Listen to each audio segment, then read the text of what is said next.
apektadong bahagi ng katawan at agad na pumunta sa ospital para mabigyan ng anti-venom. Once nakikita ng sawa, kaya lang, we usually go. If not, tumawag ng mga snake rescuer. So pag once na nakikita kayo ng cobra sa environment lang naman, hindi sa bahay, sa loob ng bahay, hayaan lang sila. Usually, ang cobra, pag hindi na-corner, they usually let go. Pag once na na-corner sila ng tao, automatic, a-attack sila. Babalita mula sa frontline, Bryn Montalvo, News 5, Mindanao.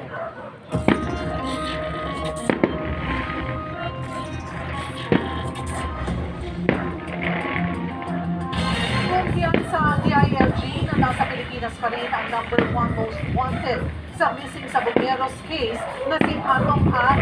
Ayon ng DILG Secretary John Vibripulla, wala pang indikasyon na nakalabas na ng bansa si An.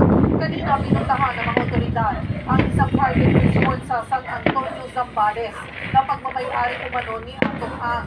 Isisilbi sana ang arrest warrant laban sa negosyante pero wala siya roon.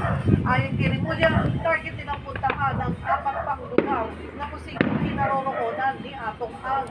Pinag-aaralan din kung may mga aktibo at retiradong pulis na pumoprotekta sa kanya. August 2025, nang isa ilalim si Atong Ang sa Operation Lookout Bulletin Order. Nahaharap siya sa kidnapping with homicide kaugnay ng mga nawawala sa Bungero. Wala pa. But it is possible. Pero wala. All indications is still there. That's right. So we will know, ang GPNP will coordinate with Interpol para makita kung merong sighting sa kanya sa ibang bansa dito sa Southeast Asia.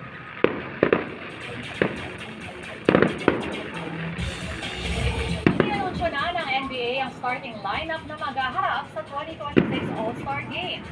Pangungunahan ni Giannis Antetokounmpo ng Milwaukee Bucks sa Eastern Conference. Makakasama niya sina Jaylen Brown, Jalen Brunson, Cade Cunningham at Tyrese Maxey. Si Nikola Jokic ng Denver Nuggets naman ang nangunguna sa Western Conference.